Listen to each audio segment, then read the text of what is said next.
Welcome back to Teshkid FX for another Harmony 1 price prediction update, and in this video I'll be giving you the latest developments that have been happening here on the Harmony 1 chart, which at the time of this recording is holding below the 20-day MA here on the 4-hour chart, which is now acting as resistance. We are also holding below the key area of resistance at around the $0.2166 mark. We have also continued to obey the Elliot wave structures, where we had been seeing a bit of a breakdown to the lower side in the formation of this wave 2 in a move that managed to get into the minimum retracement area, which lies between the $0.01962 mark and the $0.01387 mark, in a move that gave us a low at around the $0.01483 mark. And having managed to get into the minimum retracement area in the formation of that wave 2, I now believe that whatever we are seeing at the moment is the start of a massive run up to the upper side in the formation of this wave 3, and all this is playing out after we fully peaked in the formation of a larger Elliot wave count 1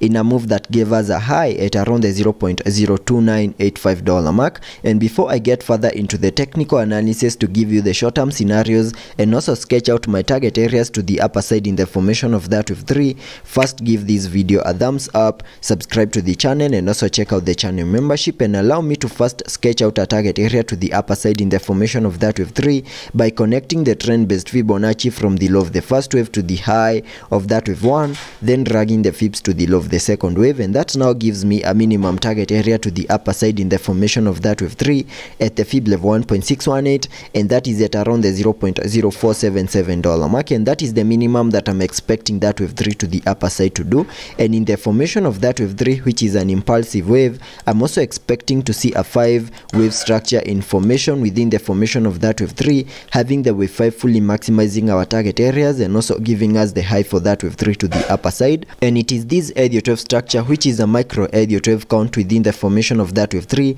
that I'm expecting to give me the short-term scenarios here on the Harmony 1 chart, and I believe that is better seen here on the 1-hour chart. So jumping to the 1-hour chart for further analysis and to give you the short-term scenarios. Here on the 1-hour chart, you can see that after seeing our low in the formation of this wave 2, we started this massive run up to the upper side obeying the Elliot wave structures, where you can see that I have this Elliot wave structure in yellow, having that as the first wave. Then we saw a corrective structure in the formation of this wave 2 in a move that managed to get into the minimum retracement area, and after seeing the low for that second wave, whatever we expected next was the start of a massive run up to the upper side in the formation of this wave 3 before we can expect our wave 4, then continue gearing up in the formation of that wave 5 to fully maximize our larger Elliot wave count 3 to the upper side. And since now we are in the formation of this wave 3 to the upper side, which is also an impulsive wave, I'm also expecting to see a fractal wave within the formation of that wave 3, where you can see that I have this Elliot wave structure in blue, having that as the first wave.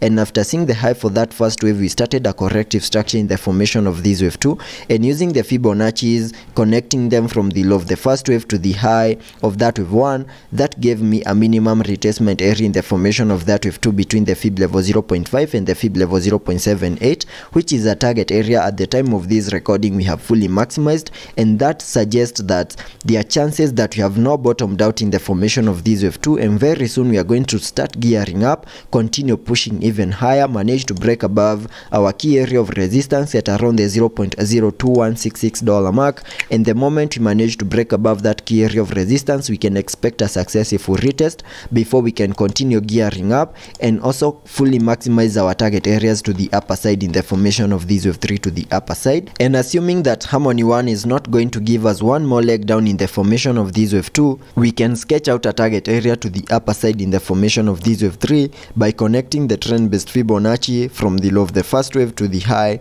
of that wave 1, then dragging the fibs to the low of the second wave, and that now gives me a minimum target area to the upper side in the formation of that wave 3 at the fib level 1.618, and that is at around the $0.02725 mark, and that is the minimum that I'm expecting Harmony 1 to do here on the short-term scenarios in the formation of that wave 3. But you also need to be prepared for a worst case scenario in case the breakdown continues. We get to the lower side of this blue target area, which is our minimum retracement area in the formation of this wave 2, and in case at some point we break out of this target area to the lower side and continue seeing a bit of a breakdown to the lower side, then that means that Harmony 1 is not obeying this Elliot wave structure to the upper side anymore, and the alternative scenario will be that we can term this whole structure to the upper side as a larger Elliot wave count 1, having that as the first wave, giving us a peak at around the $0.02323 mark. And after seeing the high for that first wave, then whatever we could be seeing in that breakdown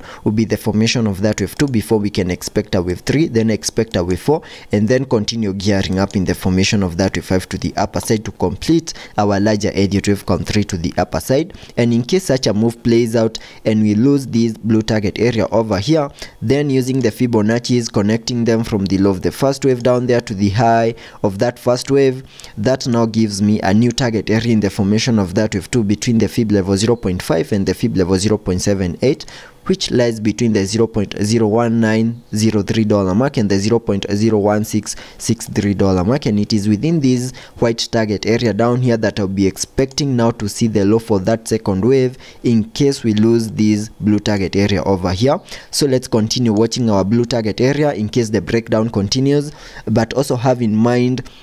that we might have bottomed out in the formation of that wave 2, and very soon we are going to start gearing up in the formation of that wave 3 to the upper side. And also taking a look at the indicators here on the 4-hour chart.